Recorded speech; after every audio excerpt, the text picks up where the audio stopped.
जी ने बिहार में voter verification को लेकर सवाल उठाया है और इसकी तुलना उन्होंने एनआरसी से की है।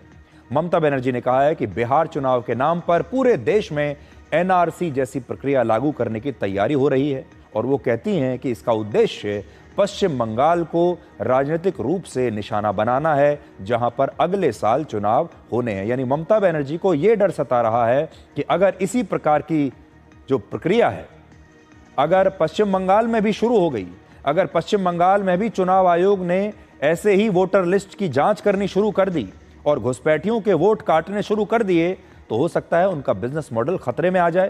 पहले आप देखिए कि मुख्यमंत्री ममता बनर्जी का इस बारे में क्या विचार है, क्या मत है। আর আমি সমস্ত জনগণকে অনুরোধ করব, দেখতে পাচ্ছেন ইলেকশন কমিশন কি করছে। সবাই মনে রাখবেন, আপনার ভোটার লিস্টের নাম আছে বলে ছেড়ে দেবেন না। লাস্ট দিন পর্যন্ত দেখবেন এই ভোটার লিস্টে যেন আপনার নাম থাকে, তা নাহলে আপনার অস্তিত্ব কেড়ে নিয়ে ডিটেনশন ক্যাম্পে রেখে দেওয়ার চেষ্টা করবে। चुनाव आयोग की चिट्ठी को देखकर लग रहा है कि बिहार तो बहाना है, दरअसल टारगेट बंगाल को। बिहार बहाना है और बंगाल है छुपा रुस्तम है बंगाल। बिहार तो बहाना है, असल में निशाना पश्चिम बंगाल है, ऐसा कहना है ममता बनर्जी का।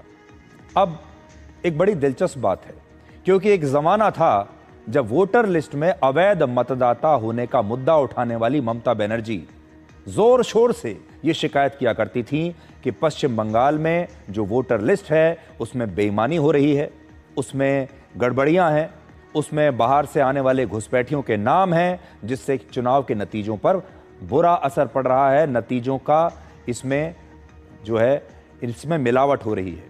एक ज़माना था जब वो इस मुद्दे को ज़ोर शोर से उठाती थी, लेकिन ये वो समय था जब वो मुख्यमंत्री नहीं थी। लेकिन आज वो इससे बिल्कुल उलट बात कर रही हैं। पहले उनका भी यही मुद्दा था। इसलिए आज आपको ममता बनर्जी का आज से 20 वर्ष पुराना एक वीडियो दिखाते हैं। 20 साल पहले ममता बनर्जी ने पश्चिम बंगाल में घुसपैठियों का मुद्दा लोकसभा में उठाया था। वर्ष 2005 में ममता बनर्जी तृणमूल कांग्रेस की लोकसभा में एक सांसद थी। 4 अगस्त 2005 को ममता बनर्जी लोकसभा में अवैध घुसपैठ का मुद्दा उठाना चाहती थी और तब ममता बनर्जी काफी नाराज हो गई थी और लोकसभा स्पीकर के टेबल पर उन्होंने इस प्रकार से कुछ कागज फेंक दिए थे।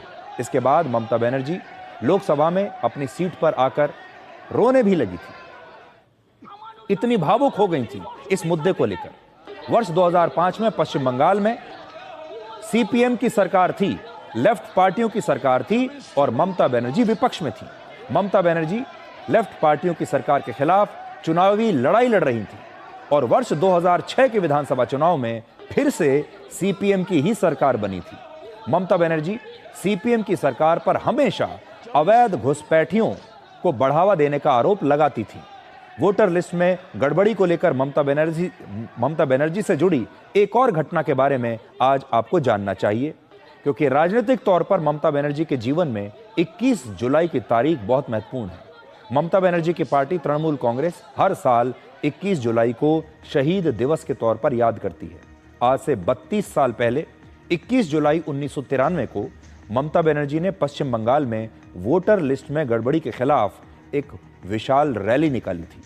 ममता बनर्जी चुनाव में पारदर्शिता बढ़ाने के लिए वोटर पहचान पत्र में फोटो लगाने की मांग कर रही थी। उस समय ममता बनर्जी कांग्रेस की यूथ लीडर थी, यूथ कांग्रेस की लीडर थी, युवा नेता थी कांग्रेस पार्टी में, और पश्चिम बंगाल में सीपीएम की सरकार थी।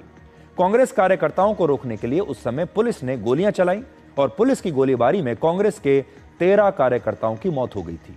लेकिन आज पश्चिम बंगाल में उसी अवैध घुसपैठ को लेकर ममता बनर्जी का हृदय परिवर्तन हो चुका है और आज ममता बनर्जी वोटर वेरिफिकेशन का विरोध कर रही हैं और इसकी तुलना एनआरसी से कर रही है।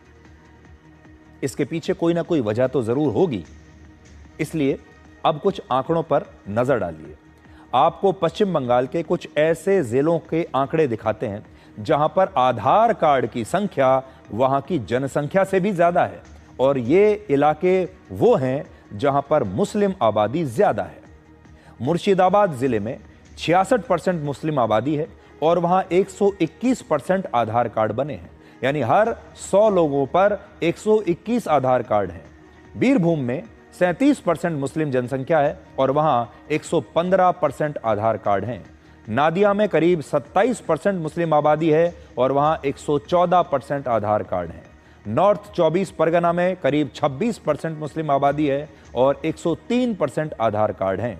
कूच बिहार में मुस्लिम जनसंख्या है लगभग 25.5% और वहां भी 121% आधार कार्ड है। उत्तर दिनाजपुर में करीब 50% मुस्लिम आबादी है और 164% आधार कार्ड है। पश्चिम बंगाल के मालदा जिले में 51% मुस्लिम आबादी है और 119% आधार कार्ड हैं। इसी प्रकार से दक्षिण 24 परगना जिले में 35.5% मुस्लिम आबादी है और वहां भी आधार कार्ड जनसंख्या से ज्यादा है। यहां पर हमारा जो कहना है वो किसी धर्म के खिलाफ नहीं है। हम मुस्लिम आबादी के खिलाफ नहीं हैं, पश्चिम बंगाल के मुसलमानों के खिलाफ नहीं है, पश्चिम बंगाल के मुस्लिम वोटर्स के खिलाफ नहीं है, बिल्कुल नहीं है। और ना ही हम उन्हें किसी चीज का दोष दे रहे हैं। हम ये जानते हैं वो ईमानदारी से जहां भी उन्हें वोट डालना है वो वोट डालते हैं।